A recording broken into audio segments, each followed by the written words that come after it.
नमस्कार किसान भाइयों, स्वागत है हमारे यूट्यूब चैनल पर।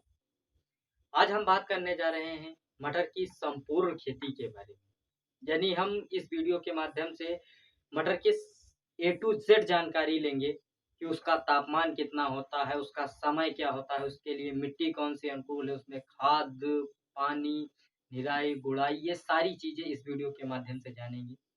तो चलिए वीडियो को स्टार्ट कर लेते हैं। इससे पहले अगर आप हमारे चैनल पर अभी तक नए हैं तो चैनल को सब्सक्राइब कर लीजिए, लाइक कर दीजिए और शेयर कर दीजिए। तो सबसे पहले हम बात करते हैं अपने अनुकूलतम समय के बारे में, क्योंकि कहीं न कहीं जैसे ही मटर की बात आती है, हमें ध्यान आता है, जैसे ही हमारी धान की फसल कटती है, तुरंत हमें मटर की बुआई करनी होती है। तो अगर बात की जाए तो इसका जो समय होता है, वो सितंबर से लेकर के नवंबर तक होता है। और अगर हम इसके तापमान की बात करते हैं कि इसके लिए अनुकूलतम तापमान कितना है, तो तापमान जो हमारा है, वो 10 से 12 सेल्सियस मिनिमम होता है और अगर मैक्सिमम की बात की जाए, तो ये 30 से 32 सेल्सियस मैक्सिमम होता है। अगर 10 से नीचे आ जाता है टेम्परेचर तब हमारे पौधे में बहुत सारी दिक्कतें और फराव खत्म हो जाता है। अगर हमें बा 32 सेल्सियस के ऊपर जब हमारी गर्मी पड़ने लगती है यानी बात की जाए तो टेम्परेचर ज़्यादा हो जाता है तो बहुत ही ज़्यादा पौधे में दिक्कतें आनी शुरू हो जाती हैं। उस समय क्या होता है हमारा पौधा पीला पड़ने लगता है। आपने देखा होगा जब धूप ज़्यादा मिलने लगती है तो पौधा पीला होने लगता है। क्योंकि कहीं न कहीं मौसम का जो मटर का टेम्परेचर है वो बहुत ही ज़्यादा मटर के लिए मायने रखता है। इसलिए हमने आपको टेम्परेचर बता दिया। और अगर हम इसकी बात करें जलवायु के बारे में, तो जलवायु इसके लिए आप जानते हो ये ठंडी की फसल है, जिसमें जितना ही बेहतर ठंड होगी उतना ही ज़्यादा बढ़िया इसका उत्पादन मिलता है। इसके लिए नमी भी बहुत ही ज़्यादा ज़रूरी होती है। तो जलवायु में बात की जाए तो नमी हो, यानी नमी के साथ-साथ ठंड हो, बहुत ही बेहतर जलवायु मानी जाती है। अगर इसके हम पीएच मान की बात करते हैं, तो पीएच मान 5.5 से लेकर के 7.5 तक सर्वोत्तम माना जाता है मटर की खेती के लिए। इसी के साथ अगर हम बात करते हैं थोड़ा खाद के बारे में, तो खाद का वीडियो हमने आपको पहले ही बता दिया है। खाद के बारे में आप जाकर के आपको डिस्क्रिप्शन में भी लिंक मिल जाएगा या आप आई बटन पर भी जाकर के आप खाद के बारे में जानकारी ले सकते हैं। और इसी के साथ अगर आगे बढ़ते हैं, तो उन्नतशील किस्में हमने आपको टाइप 5 वैरायटी के बारे में बता रखा है। आपको लिंक डिस्क्रिप्शन में दिया गया है या फिर आप आई बटन से इसे भी प्राप्त कर सकते हैं। इसी के साथ अगर आगे थोड़ा-सा आगे बढ़ जाते हैं, तो बात करते हैं सिंचाई की। तो सिंचाई जो है वो हमारी 10 से 12 दिन में इसके लिए अनिवार्य होती है। अगर खरपतवार नियंत्रण की बात करते हैं, यानी निराई-गुड़ाई को, तो 20 से 25 दिन में आमतौर पर खरपतवार उग जाते हैं। तो 20 से 25 दिन पर हमें पहली निराई-गुड़ाई कर देनी चाहिए। और दूसरी जैसे ही वो थोड़ा-सा उगने लगे, तो उनका हमें इंतज़ार नहीं करना चाहिए क्योंकि कहीं न कहीं 20 से 25 दिन की जब मटर हो जाती है, उसके बाद अगर हम थोड़ा-सा खुरपा भी चलाना चाहें, तो चलाना मुश्किल हो जाता है। इसलिए जैसे ही वो निकलना शुरू हों, तुरंत हमें निराई-गुड़ाई कर लेनी चाहिए। और इसी के साथ हम थोड़ा अगर आगे बढ़ते हैं, तो अपने मेन पॉइंट पर बात करते हैं, जो सबसे ज़्यादा अहम रोल है कीटों का। तो ज़रा हम कीटों के बारे में जानकारी ले लेते हैं, कि इनमें हमें कौन-कौन से कीट क्षति पहुँचाते हैं।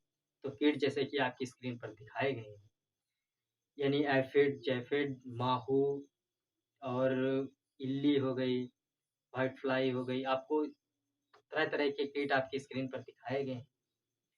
ये सारे कीट हमारे बहुत ही ज़्यादा नुकसान पहुँचाते हैं। अगर हम इसके निवारण की बात करते हैं, तो निवारण के लिए हमने आपको अलग-अलग कीटों के लिए अलग-अलग वीडियो बनाकर डाल रखे हैं।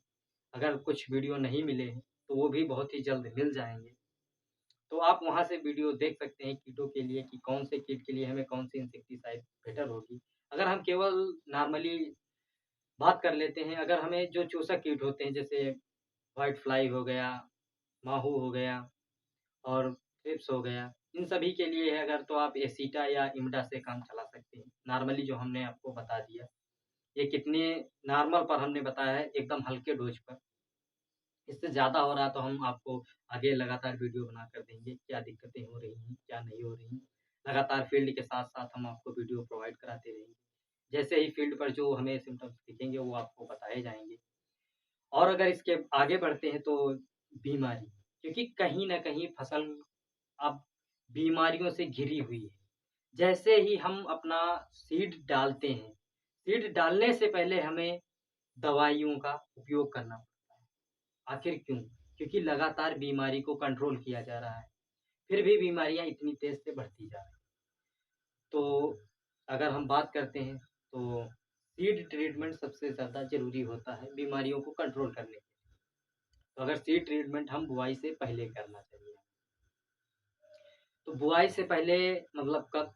जैसे ही हम बाज़ार से सीड लेकर आए, तब हमें एक बेहतर फंगिसाइड, जैसे कि आप हेक्साकोनाज़ोल ले सकते हैं या फिर कार्बेंडाज़िम है, जो माना जाता है कार्बेंडाज़िम बहुत ही बेहतर माना जाता है।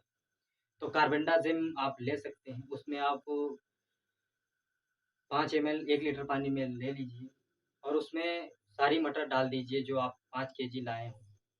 वो सारा पानी मिला कर के आप कम से कम 20 से 30 मिनट आप छाँव में सुखा लीजिए। छाँव में सुखाने के बाद आप उसे खेत में बुआई कर सकते हैं। तो बीमारी पर बात चल रही है, तो बीमारी में सबसे ज़्यादा मटर को परेशान करने वाली बीमारी है गुटका, क्योंकि जैसे ही पौधा निकलता है सूख जाता है। गुटका है, जैसे ही थोड़ी ज़्यादा नमी हो गई, तो नीचे से जड़ गलन शुरू हो जाती है और ज़्यादा दिक्कत आती है तो हमें इसमें वायरस का भी सामना करना पड़ जाता है। खैर इन बीमारियों के बारे में हम आगे डिटेल से वीडियो बना देंगे। और अगर हम बात करते हैं कि बुआई में, तो बुआई में जो हमें दूरी रखनी होती है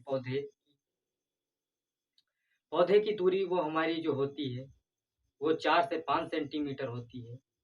और अगर हम बात करते हैं कि इसकी लाइनें कितनी दूर होनी चाहिए, तो लाइनें लगभग 25 सेंटीमीटर होती हैं।